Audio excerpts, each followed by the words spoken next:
I'm Toby. Today I'm visiting King's Cross, a new development in the centre of London.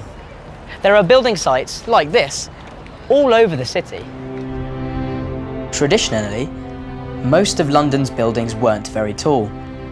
For over 300 years, St Paul's Cathedral was the city's tallest building.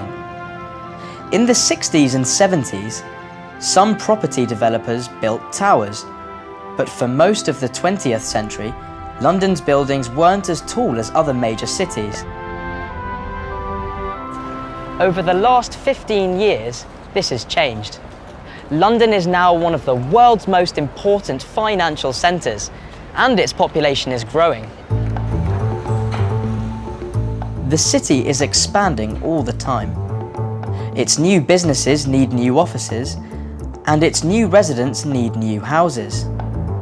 Suddenly, there are skyscrapers everywhere. When the Shard opened in the summer of 2012, it was the tallest building in Europe with 87 floors. It is over 300 meters high, has 306 flights of stairs, and on the outside there are 11,000 glass panels. Like many of London's skyscrapers, the Shard is a multi-purpose building. It is a home, a workspace, and a tourist attraction.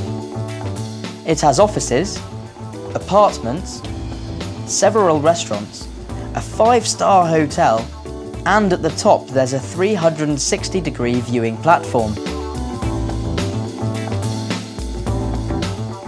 This is another iconic London tower. Its official name is 30 St Mary Axe, but everybody calls it the Gherkin because of its unusual structure. It isn't the tallest building in the city, but it's an important part of London's architecture. It has 41 floors, and you can find some of London's biggest businesses here. It has become a symbol of the city. Buildings like the Shard and the Gherkin have completely changed London's skyline. This famously low-rise city now has some of the most famous skyscrapers in the world.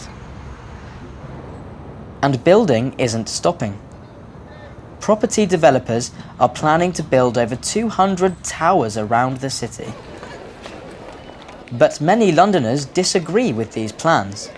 They say the city can meet the demands of a growing population without towering skyscrapers. This new development at King's Cross is a great example of this. The developers here are building 2,000 homes, 20 streets, 10 public squares and 50 workspaces. Around 35,000 people will work here, but they aren't building any towers.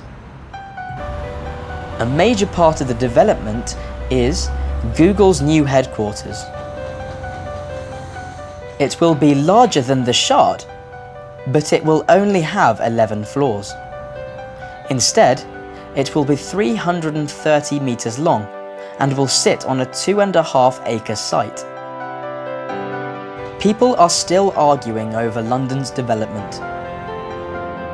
The towering Shard and the lower but longer Google HQ show each side of this argument.